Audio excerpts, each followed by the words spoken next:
In the blood sport of modern American rhetoric, there is no sight more grisly than an intellectual heavyweight watching a pretender trip over his own pedestal. We are witnessing a historic moment of political malpractice, where JD Vance, a man who carries his Yale law degree like a holy relic, just ran headlong into the buzzsaw of Barack Obama's constitutional expertise. It wasn't a mere debate, it was a televised autopsy performed in real time before a live audience in Michigan. Vance decided to make credentials his primary weapon, failing to realize that when you bring a knife to a gunfight, you should probably ensure the other guy didn't spend 12 years teaching the world how the gun was manufactured. The brilliance of this destruction lay in its timing and its target. Obama didn't hunt Vance down, he simply waited for the vice president-elect to offer himself up as a sacrifice on the altar of Ivy League elitism. By constantly citing his pedigree to justify radical shifts in executive authority, Vance created a rhetorical vulnerability that Obama exploited with the grace of a grandmaster. Standing in a community college gym, Obama turned the very concept of an elite education against its most vocal beneficiary. He didn't just question Vance's politics, he questioned his basic comprehension. When Obama suggested that a diploma is often used as a participation trophy by those who failed to grasp the core tenets of the law, he wasn't just landing a punch, he was deconstructing the entire foundation of Vance's political persona. The panic radiating from the Vance camp in the minutes following wasn't just about a bad news cycle. It was the crushing realization that their intellectual leader had just been exposed as a student who clearly skipped the most important lectures in New Haven. The atmosphere in Michigan was thick with the scent of an impending intellectual massacre. Obama's transition from an elder statesman to a senior lecturer was seamless. He began to weave a narrative that didn't just target Vance's current political stance, but interrogated the very quality of his mind. He spoke about the rigors of constitutional interpretation, the heavy burden of precedent, and the delicate architecture of the separation of powers. This was the territory Obama owned. The University of Chicago professor emerged from the skin of the former president to perform a forensic review of a failing grade. He described a hypothetical student, someone who could memorize a casebook but remain fundamentally illiterate regarding the spirit of the Constitution. The audience, a mix of blue-collar workers and aspiring students, hung on every syllable. Obama's voice remained calm, almost academic, which only served to sharpen the blade. He spoke about how someone could theoretically walk the halls of an elite institution and still propose theories of presidential power that would give a constitutional scholar a literal aneurysm. He was referring, of course, to Vance's repeated public assertions that a president should have the authority to bypass the legislature or ignore court rulings that don't align with a specific agenda. It was a direct hit on Vance's advocacy for unfettered executive strength, a position that stands in violent opposition to the foundational teachings of Yale law. As the speech progressed, the Vance panic became a tangible entity. Behind the scenes, the vice president-elect's communications team was reportedly in a state of collective paralysis. Obama hadn't even mentioned Vance's name, which was the most brilliant part of the trap. By keeping the criticism focused on the misuse of credentials, Obama forced Vance into a rhetorical corner. To defend himself was to admit the shoe fit perfectly. To stay silent was to allow the participation trophy, labeled, to stick like a permanent brand on his forehead. Obama moved deeper into the psychological profile of this credentialed nihilism. He discussed the irony of a man who wrote a memoir about the struggles of the heartland only to leverage that narrative into a venture capital fortune in Silicon Valley, all while using his legal training to craft excuses for corporate interests. This was the dismantling of the hillbilly intellectual myth. Obama was stripping away the flannel shirt and Ivy League prestige costume, revealing the opportunist underneath. He pointed out that while Yale law is designed to produce public servants who uphold the rule of law, Vance had spent his postgraduate life looking for ways to circumvent it. The crowd's reaction was no longer just applause, it was the sound of a collective realization. They were watching a master of the craft remind the country that there is a profound difference between having a seat at the table and knowing how to cook the meal. Obama highlighted how Vance had spent the prior week mentioning his degree in discussions ranging from agricultural subsidies to foreign policy. as if the mere mention of Yale served as a substitute for a coherent argument. In Obama's eyes, and soon in the eyes of the nation, the degree wasn't an asset, it was a confession of intellectual neglect. As the first half of the Michigan event concluded, the digital landscape was already in a state of upheaval. The 47 seconds of silence from the Vance camp, the frantic social media posts, and the sheer audacity of the participation trophy remark had created a vacuum that no Republican talking point could fill. Obama had successfully reframed the vice president-elect not as a formidable legal mind, but as a student who had cheated his way through the most important lesson of American democracy. The Kitsch tin drama wasn't just in the words, it was in the total and absolute erasure of Vance's authority. The professor had finished his lecture, and the vice president-elect was left holding a very expensive, very hollow piece of paper. The true measure of a rhetorical strike is not found in the initial impact, but in the silence that follows, a void where a defense should be, but isn't. In the 47 seconds following Barack Obama's surgical dismantling of the Ivy League shield, JD Vance didn't just look like a politician on the ropes, he looked like a man who had suddenly realized the ground beneath his feet was an illusion. It was a visible, visceral contraction of confidence. The man who had weaponized his Yale law degree in every debate from the Rust Belt to the Sunday morning talk shows was now staring into a camera lens that felt like an accusatory mirror. In that brief window, the transition from intellectual leader to participation trophy recipient was completed in the minds of millions. The Klieg lights of the television studio, once warm and welcoming, now felt like the interrogator's lamp. Vance's communications team, a collection of high-priced operatives used to managing cultural grievances, found themselves paralyzed. Their standard playbook, accusing the critic of elitism, had been incinerated by the fact that the critic was a man who grew up with less, worked harder, and achieved more within the very same academic corridors. You cannot call the former president of the Harvard Law Review an elitist for demanding intellectual rigor without sounding like a student complaining that the final exam was too hard. The panic was not just about the optics, it was about the crushing realization that their central narrative had been hijacked and crashed into a wall of constitutional reality. Obama, meanwhile, had moved on with the effortless grace of a man who had already forgotten the insect he just swatted. But the damage was done. The phrase, "actually understanding what they taught you," began to trend with a velocity that defied suppression. It wasn't just a viral moment, it was a branding crisis.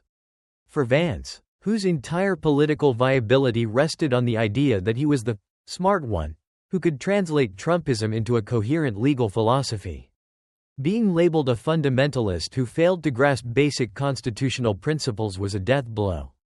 He had positioned himself as the bridge between the populist base and the legal establishment. But Obama had just burned the bridge while Vance was standing in the middle of it. Inside the green room, the atmosphere was funereal. Aides scrambled over iPads, watching the clip on a loop, searching for a gaffe, a stutter, a moment of unfairness they could clip and spin. But there was nothing. Obama hadn't raised his voice. He hadn't used an insult. He had merely expressed a scholarly disappointment. A professor's lament, which was far more devastating than a partisan attack. The silence in the room was broken only by the frantic tapping of phone screens as the team tried to reach the vice president-elect before he made it to the next scheduled interview. They knew that the first question he'd face wouldn't be about the economy or the border, it would be, "Mr. Vance, do you actually understand the separation of powers as taught at Yale?" The irony of the 47 seconds was that it encapsulated Vance's entire political trajectory.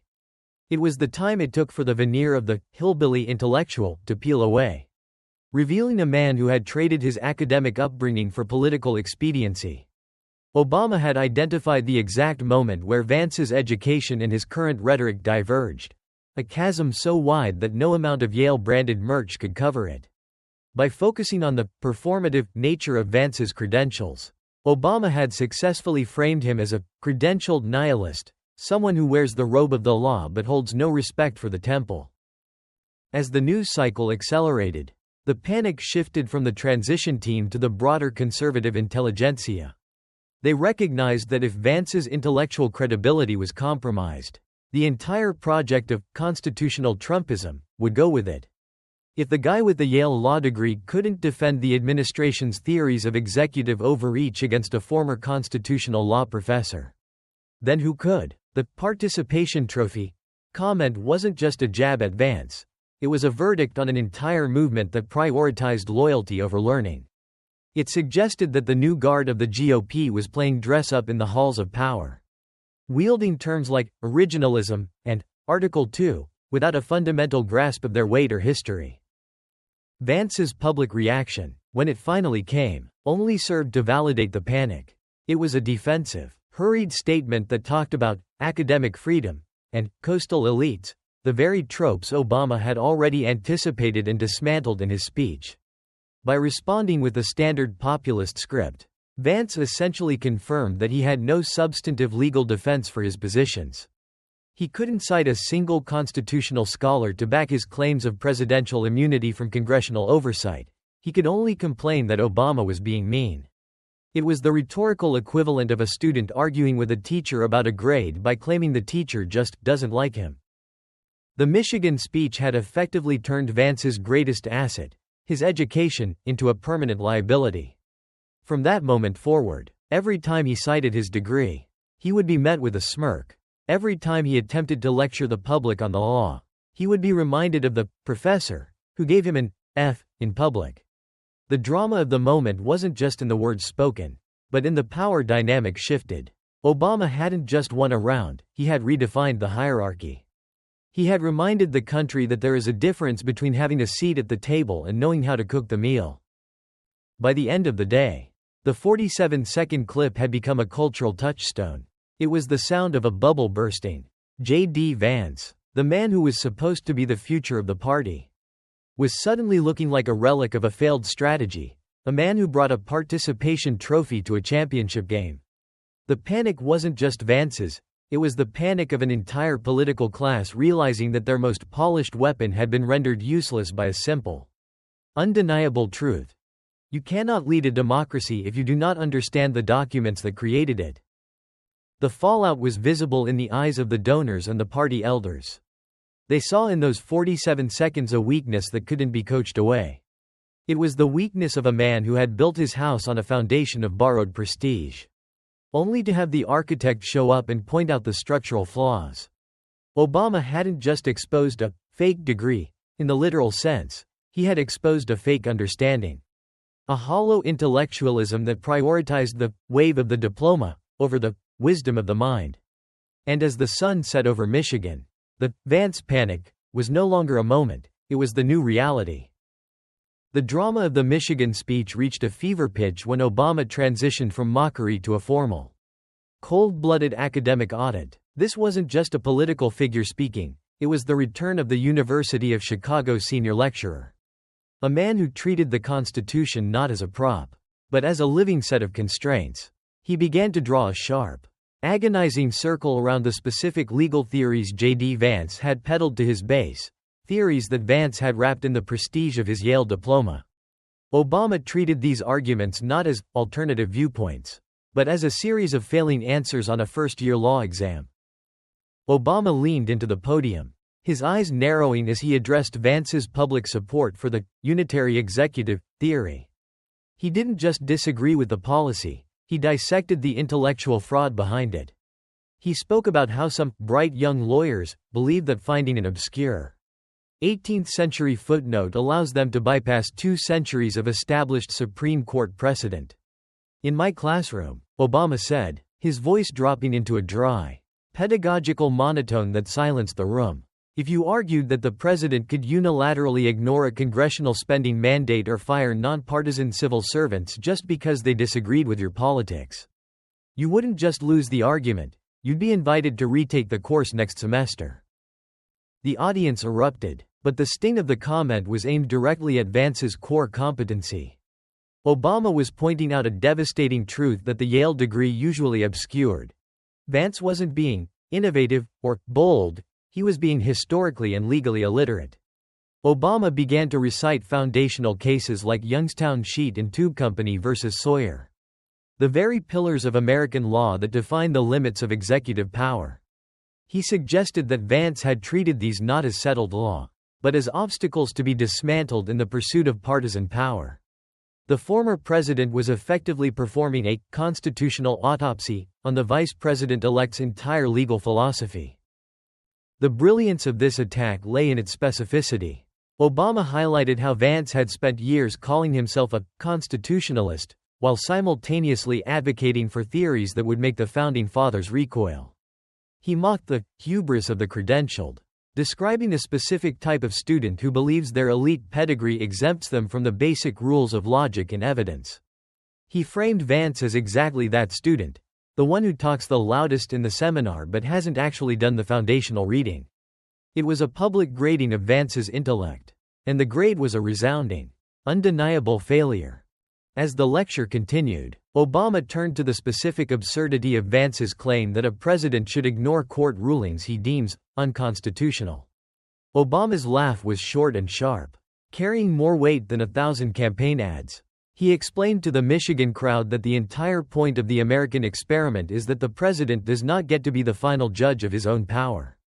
To suggest otherwise while brandishing a Yale degree was, in Obama's view, a form of academic malpractice that bordered on betrayal of the oath all lawyers take. The digital sphere exploded during this segment. Legal analysts and historians began to live tweet the failing grade Obama was issuing. The 47 seconds of panic from the previous chapter was now contextualized as the moment a nihilist was confronted by a moralist. Obama's critique was that Vance had used his intellect to deconstruct the truth rather than pursue it. He had become a master of the sophisticated lie, using legal jargon to mask a simple, raw desire for authoritarian control. Obama closed this section by looking at the camera, addressing Vance directly without ever uttering his name. He reminded the audience that a diploma is a promise to uphold the values of the institution that granted it. By advocating for the subversion of elections and the bypassing of Congress, Vance had effectively breached the contract of his own education. He was a credentialed nihilist, a man who knew the price of everything but the value of nothing, especially the Constitution he was sworn to protect. The weight of the silence in the room during these moments was heavy. People weren't just listening to a speech, they were witnessing the erasure of a reputation. For years, Vance had used his education to talk down to his opponents, implying that his Ivy League background gave him a unique insight into the true meaning of the law. Obama had just reached across the political divide and snatched that authority away, leaving Vance with nothing but a hollow title. The vice president-elect wasn't just being defeated in a debate, he was being expelled from the community of serious legal thinkers. In the aftermath of this section, the legal community at Yale itself began to stir. Reports emerged of former professors and alumni feeling a sense of profound relief that someone had finally called out the Vance contradiction. The kitsch tin drama shifted from the gymnasium to the faculty lounges, as the academic world grappled with how one of their own could have strayed so far from the path of intellectual honesty. Obama had successfully made Vance an outcast in his own world, proving that a degree can get you into the room, but only integrity can keep you there. The transition team in Washington was now in a state of total reactive chaos. Every time they tried to pivot back to their policy agenda, the media would return to Obama's lecture. How do you respond to the claim that your legal theories would fail a basic intro class?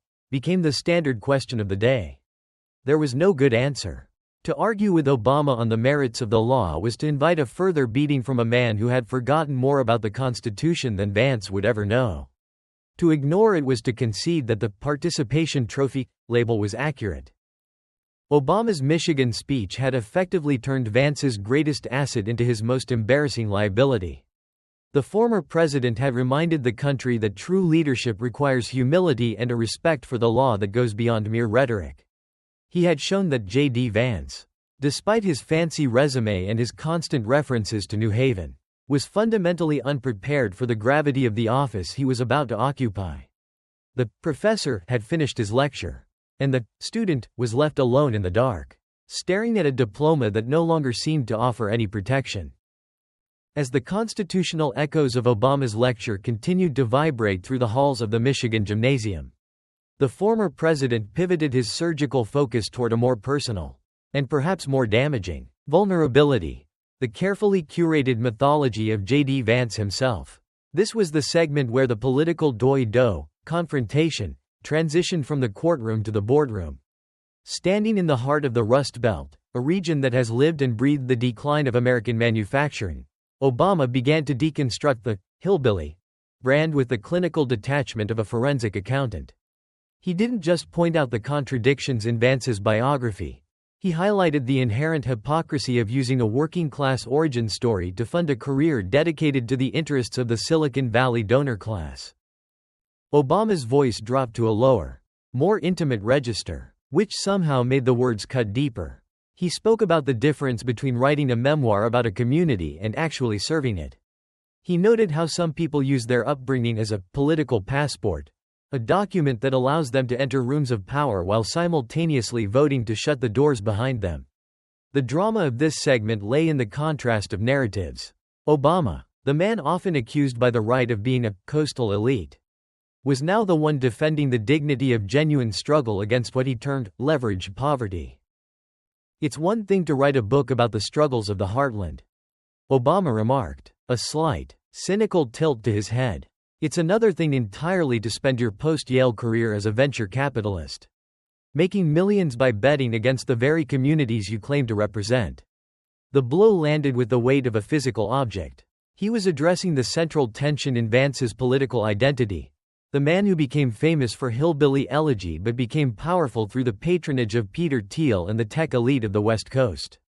Obama was stripping away the flannel shirt and Ivy League prestige costume, revealing the opportunist underneath who had effectively sold his roots for a seat at the billionaire's table. The audience in Michigan, many of whom had seen their own towns hollowed out by the very economic forces Vance now championed, responded with a simmering intensity. Obama wasn't just talking about policy, he was talking about betrayal. He discussed how someone could go to Yale Law, learn the mechanisms of the global economy, and then return home not to fix the system, but to explain to the victims why their suffering was a product of their own lack of will. This was the core of Obama's critique of Vance's pull yourself up by your bootstraps rhetoric. It was a philosophy of convenience for a man who had already reached the top of a ladder he was now trying to kick away. The Silicon Valley connection became the primary evidence of Vance's disconnect. Obama spoke about the irony of a populist leader whose campaign was effectively a joint venture with the most technologically advanced and globally integrated billionaires on the planet. He painted a picture of Vance in boardrooms in Palo Alto, discussing disruption and leverage, while the people in Ohio and Michigan were discussing mortgages and layoffs. The contrast was so stark that it didn't need further elaboration. The audience connected the dots themselves. Obama noted that while Vance was busy lecturing the working class on personal responsibility, his own political rise was bankrolled by a handful of the wealthiest men on the planet. As the speech progressed, Obama began to tackle the anti-elite rhetoric that had become Vance's signature. He pointed out the absurdity of a millionaire venture capitalist and a sitting vice president-elect railing against the elites, as if he weren't a card-carrying member of the club. If you're sitting on a private jet, drinking the expensive wine, and making the rules for everyone else, Obama said, the sarcasm dripping from every word, you don't get to pretend you're still standing on the assembly line.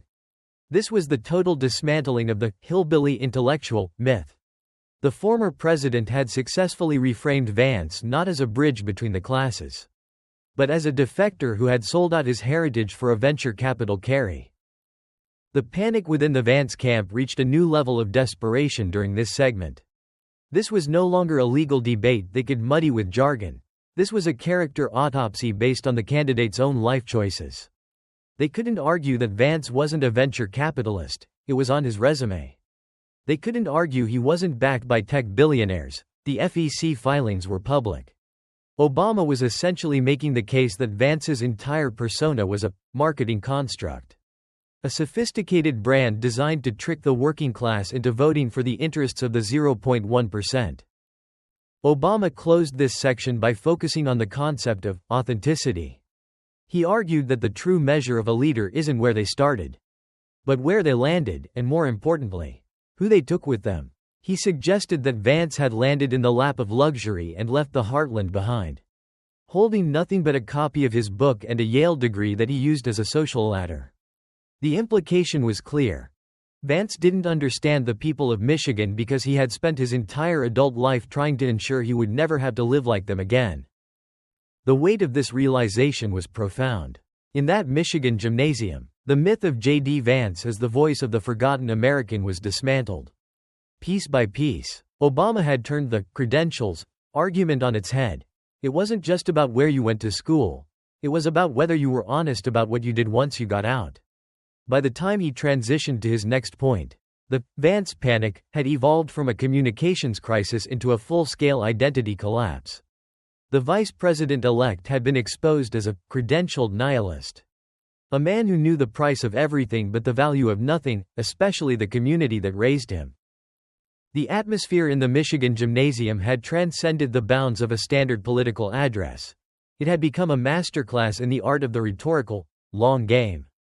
Obama was no longer just speaking, he was conducting a symphony of public humiliation that relied on the audience's own intelligence to complete the notes. The drama of this segment centered on the interactive nature of the dismantling. Obama began to use his characteristic pauses and deliberate pacing to invite the crowd into the joke. Transforming a room full of voters into a collective jury. He was doing what great comedians and legendary litigators do. He was providing the evidence and letting the audience deliver the verdict. Every time Obama mentioned a certain kind of ego, or a preoccupation with status symbols, the room erupted in a knowing, rhythmic laughter. They understood that this was the final erasure of JD Vance's intellectual authority. Obama spoke about the performance of intelligence, contrasting it with actual wisdom. He noted how some people believe that if they speak with enough confidence and use enough polysyllabic words, the public will forget to check the facts. Real intelligence, Obama argued, leaning over the podium as if sharing a secret with several thousand people, doesn't need to remind you it went to an Ivy League school every 15 minutes. Real intelligence is measured by the problems you solve for the person standing next to you. The reaction from the Michigan crowd was electric. These were people who valued results over resumes. And Obama was speaking their language with a precision that Vance had never quite mastered. The 47 seconds of panic being discussed in the media was now reflected in the eyes of the Republican observers in the back of the room. They were witnessing the total collapse of their candidate's smart guy branding. Obama was highlighting the credentials as weapon trend, arguing that it was a symptom of a deeper insecurity. He suggested that when a politician leans too heavily on their degree, it's usually because they don't have a record of accomplishment to stand on. As the speech reached its crescendo, Obama began to detail the art of the trap he had set for Vance. He explained, almost as an aside to the students in the front row, that the most effective way to expose a lack of substance is to simply give an opponent enough rope to hang themselves. Vance had spent months building a pedestal out of his Yale degree. And Obama had simply pointed out that the pedestal was made of cardboard. The beauty of the moment was that Obama never had to yell or resort to name-calling. He simply applied the logic that Vance had provided, and watched as the entire structure imploded. Behind the scenes, the Vance panic had moved into a new phase, total defensive entrenchment. The transition team was reportedly debating whether to issue a point-by-point rebuttal or to try and ignore the speech entirely. Both options were seen as a lose-lose scenario. If they rebutted, they would be engaging in a legal debate with a former constitutional law professor, a fight they were guaranteed to lose. If they ignored it, the participation trophy label would become the defining meme of the vice presidency. Obama had created a perfect rhetorical no-win scenario, wrapped in the velvet glove of a community college address. The Michigan audience was now on its feet, sensing the weight of the historical moment. They weren't just cheering for a party, they were cheering for the restoration of a standard of intellectual honesty. Obama discussed how education is supposed to make you more empathetic, not more arrogant. He talked about how the best educational experiences challenge your assumptions rather than confirming your biases. He pointedly mentioned that he had met people with multiple advanced degrees who couldn't think their way out of a paper bag. And the laughter that followed was a direct verdict on the vice president-elect's performative intellect. In this segment, Obama also addressed the authoritarian siren song that Vance had been singing to the elite donor class. He argued that the desire to bypass Congress and ignore the courts wasn't a sign of strength, but a sign of intellectual cowardice. It was the move of someone who couldn't win an argument on the merits. So they tried to change the rules of the game by framing Vance's political philosophy as a failing grade in basic civics. Obama had effectively disqualified him from being the intellectual leader he claimed to be. The kitsch tin was palpable. It was the sound of a carefully constructed myth being ground into the dust of a Michigan gymnasium floor. The digital reaction continued to escalate, with Professor Obama becoming the dominant narrative across every platform. Clips of the speech were being analyzed by communication experts who noted the surgical nature of the attack. They pointed out how Obama used Vance's own pride as the primary weapon against him. By the time Obama transitioned into the final portion of his speech, the Vance brand had been so thoroughly dismantled that it felt like a relic of a previous era. The vice president-elect was no longer the smart conservative. He was the student who got caught cheating on the final exam of American democracy. Obama closed this section by returning to the concept of service. He argued that the true purpose of a Yale law degree isn't to get a venture capital job or to justify executive overreach, but to serve the public interest. He reminded everyone that the law is a tool for justice, not a shield for ambition. As he took a breath and looked out over the crowd, the silence was one of profound respect.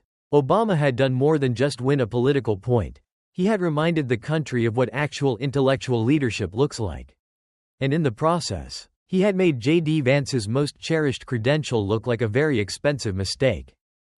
The tactical brilliance of Obama's Michigan address lay in its final pivot, the juxtaposition of two vastly different paths taken after leaving the halls of the Ivy League. This was the moment where the political confrontation moved beyond the intellectual and into the spiritual heart of the American dream. Obama began to contrast his own postgraduate journey with that of JD Vance. Not to brag, but to illustrate a fundamental divergence in values.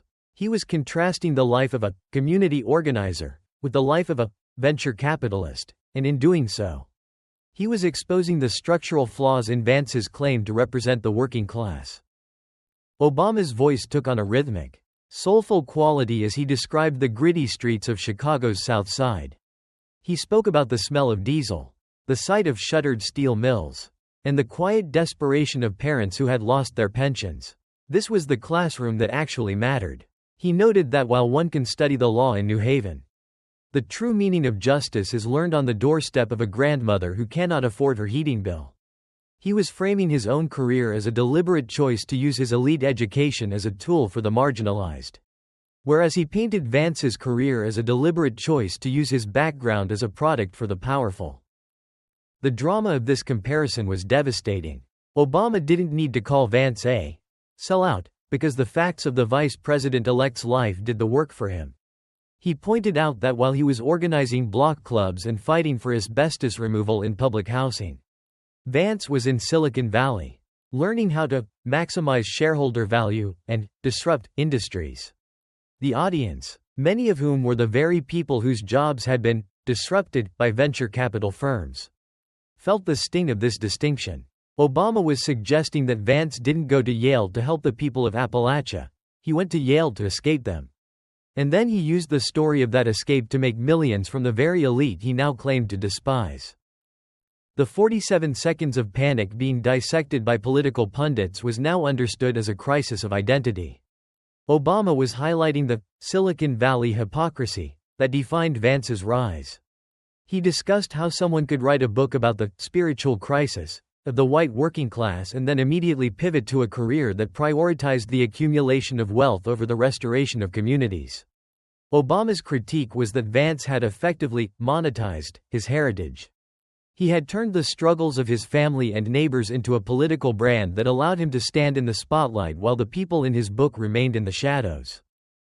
As the speech reached its emotional peak, Obama introduced a figure that would haunt the remainder of Vance's transition, the authentic alternative. He told the story of a young woman at the community college, a nursing student working 3 jobs, who had never seen the inside of a Yale classroom but understood the meaning of service better than anyone in the vice president-elect's inner circle. He observed that she was not waving a diploma around or citing her credentials to shut down a debate. She was simply too busy actually doing the work. This was the final erasure of Vance's common man persona. By elevating the community college student, Obama had made the Yale graduate look small, disconnected, and fundamentally performative. The panic in the Vance camp had now reached a fever pitch. Their candidate was being framed not as a hero of the heartland, but as a credentialed defector. Obama was pointing out that while Vance had the bootstrap narrative, he had consistently voted and advocated for policies that would cut the very straps he claimed to have pulled. He discussed the proposed cuts to the social safety net, the attacks on labor unions, and the tax policies that favored Silicon Valley donors over Michigan manufacturers. Every policy point was a brick in the wall Obama was building between Vance and the voters he needed. The audience was no longer just listening, they were participating in a moral reckoning. Obama's Michigan speech had successfully reframed the entire vice presidency as a test of character rather than a collection of credentials. He had shown that JD Vance, for all his talk of being the intellectual voice of a new movement, was nothing more than a polished representative of the very establishment he campaigned against. The professor had shown that the most important lesson of an education isn't the degree you get, but the side you choose. And it was clear to everyone in that gymnasium that Vance had chosen the side of the 0.1%. Obama closed this section by reflecting on the nature of true intelligence. He argued that it's not about how many books you've read or which prestigious law review you headed. It's about whether you have the empathy to understand the world from someone else's perspective. He suggested that Vance's education had failed him in this regard, that instead of opening his mind, it had simply provided him with a more sophisticated set of excuses for his own ambition. The drama was palpable. It was the sound of a carefully crafted identity being dismantled by the power of a superior example.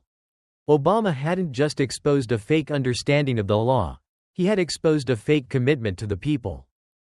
As the event drew toward its conclusion, the Vance panic had become the defining story of the transition. The vice president-elect was no longer the man with the plan. He was the student who had been caught trying to fake his way through the most important interview of his life. Obama had reminded the country that in the end, you can't hide behind a diploma. The truth eventually finds its way into the light. And in Michigan, that light was blinding. JD Vance's Yale degree was still on his wall.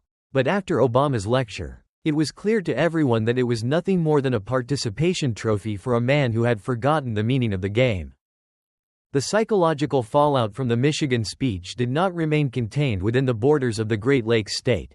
It rippled across the Atlantic and deep into the hallowed halls of New Haven, creating a vacuum where J.D. Vance's intellectual authority used to reside. By the time the sun had fully set on the community college gymnasium, the term participation trophy had been translated into a dozen languages, serving as a shorthand for a new kind of political phenomenon, the credentialed pretender. The global reaction was not just about a pithy insult, it was about the formal, public decertification of a vice president-elect's primary claim to power. The drama of this stage moved from the podium to the digital ether, where the world watched the internal collapse of the Republican intellectual defense in real time. In the hours following the event, the silence from Yale Law School was louder than any thunderous applause. While Ohio State, Vance's undergraduate alma mater, had issued polite congratulations weeks prior, the law school that Vance used as his primary rhetorical shield remained shrouded in what many called institutional embarrassment. Reports began to circulate that the faculty listservs were ablaze with a mix of relief and resentment. For years, Vance had used the Yale brand to legitimize theories of executive sovereignty and judicial defiance that his own professors had explicitly warned against. Obama had simply given them the permission to finally disown their most famous, and perhaps most wayward, alumnus. The political confrontation intensified as the Vance panic infected the international diplomatic corps. In London, Brussels, and Tokyo, the image of the smart, Ivy League conservative had been the one thing giving foreign leaders a sense of stability regarding the incoming administration.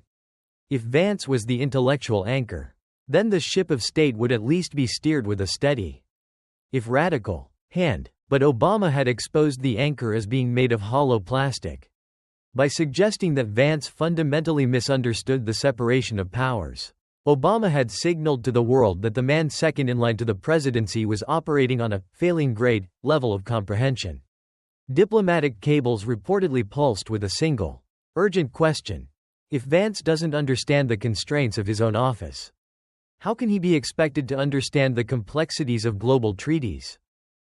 The internal reaction within the Republican transition team was characterized by a total breakdown of strategic coherence.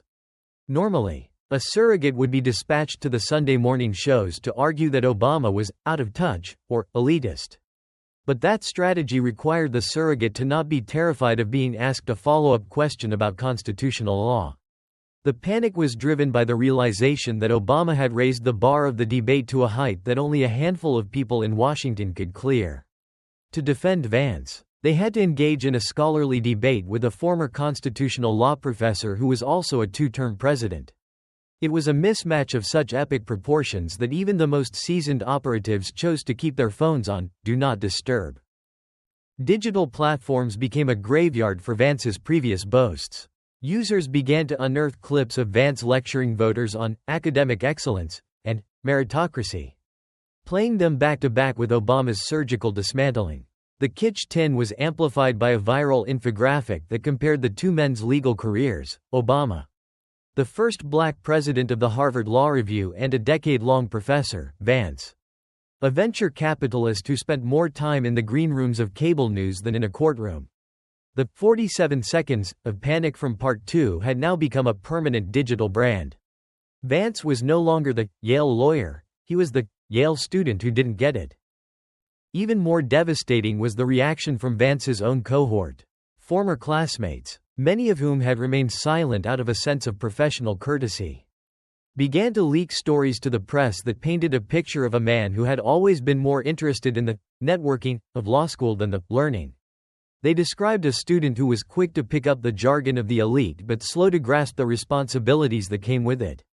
Obama's critique had acted as a catalyst, turning a private faculty room joke into a public consensus. The architecture of Vance's authenticity had been built on the idea that he was a bridge between two worlds. But Obama had shown that he was actually an exile from both, too populist for the elite, and too elite for the people. The Silicon Valley donors, the men who had effectively underwritten Vance's rise, were reportedly fuming. They hadn't invested millions into a participation trophy. They had invested in a disruptor who could outthink the liberal establishment. Seeing their protégé get intellectually demolished by a retired politician was not part of the business plan. The drama of the donor class was one of cold, transactional anger. They began to look for other, intellectual leaders, who could carry the mantle without getting humiliated on a community college stage. Vance was suddenly a depreciating asset, a brand whose value had been halved in a single afternoon. The vice president-elect remained uncharacteristically quiet. His social media feed, usually a blizzard of cultural grievances and attacks on the regime, had gone dark. The man who had a comment for every controversy had no comment for the fact that his own intellectual foundation had been declared structurally unsound. Obama had successfully isolated Vance, leaving him in a rhetorical wilderness where his credentials offered no protection and his rhetoric offered no escape. The global echo was clear. JD Vance had been weighed in the balance of real-world expertise and found wanting. The professor had not just given a speech, he had issued a global warning. The final act of the Michigan drama was not a conclusion, but the solidification of a new, permanent political reality. In the weeks following the event, the Vance brand underwent a chemical change that no amount of rebranding could reverse. Barack Obama had achieved the ultimate objective in the arena of political combat. He had redefined an opponent's greatest strength as their most embarrassing liability. JD Vance, once the rising star of a new intellectual conservatism, had been reduced to a cautionary tale about the hollow nature of performative credentialism. The drama of this final stage was the quiet, steady realization that the professor's lecture had become a permanent part of the vice president-elect's historical record. As the inauguration approached, the atmosphere surrounding the transition team shifted from one of triumphalism to one of defensive insecurity. Every time Vance appeared in public to discuss the administration's plans for restructuring the federal government, the shadow of Obama's critique loomed over him. Reporters, emboldened by the former president's surgical dismantling, no longer accepted Vance's Ivy League pedigree as a substitute for a coherent legal argument. The standard question changed from, "What is your policy?" to, "How do you respond to the claim that your interpretation of Article 2 would fail a basic civics test?" The 47 seconds of panic had become a permanent stutter in his political delivery. The legacy of the lecture was most visible in the way the American public now viewed the concept of expertise. Obama had successfully drawn a line in the sand between being credentialed and being credible. He had reminded the nation that a diploma is merely a starting point, a promise of competence that must be renewed every day through intellectual honesty and public service. For the students at the community college in Michigan, the speech became a rallying cry. It validated their path, proving that their grit and practical application were worth infinitely more than a participation trophy from a prestigious institution if that trophy was being used to justify the erosion of democratic norms. In Washington, the Vance effect began to alter the power dynamics of the incoming administration. President-elect Trump, a man famously sensitive to the public perception of his subordinates, reportedly became wary of his vice president's intellectual status. Seeing Vance get dismantled so effortlessly by Obama, a man Trump had spent a decade trying to discredit, was a source of profound irritation. The narrative that Vance was the brains of the operation was dead. He was now seen as a rhetorical liability who had walked into the most obvious trap in political history. The vice president-elect's influence within the inner circle reportedly waned as the administration pivoted back to raw populism, abandoning the attempt to give their agenda a sophisticated legal veneer. The digital record of the event remained a persistent thorn in Vance's side. The participation trophy clip became a staple of political commentary, a go-to reference point for whenever a politician attempted to use their resume to shut down a debate. Academic journals and law reviews began to use the Vance contradiction as a case study in the ethics of legal advocacy. It became the definitive example of what happens when the pursuit of power necessitates the abandonment of the principles one was taught to uphold. Yale Law School, while still silent, saw a shift in its internal culture. Students and faculty alike began to emphasize the service aspect of their mission, desperate to distance themselves from the brand of credentialed nihilism that Vance now represented. The psychological toll on Vance himself was evident in his increasingly rare public appearances. The confident, articulate debater of the campaign trail had been replaced by a man who seemed to be constantly checking for the exit. Obama had effectively outsmarted the smart guy, and the humiliation was cumulative. Vance was no longer the man who had transcended his roots to join the elite. He was the man the elite had disowned and the people no longer trusted. The Silicon Valley donors had moved on to newer, less damaged protégés, leaving Vance as a vice president with a prestigious degree but no intellectual home. Obama's Michigan speech had also reset the standard for the Democratic opposition. It showed that the way to fight a populist movement built on grievance and performative identity wasn't through anger, but through the calm, relentless application of truth and expertise. He had provided a template for how to dismantle a brand by holding it up to the light of its own claims.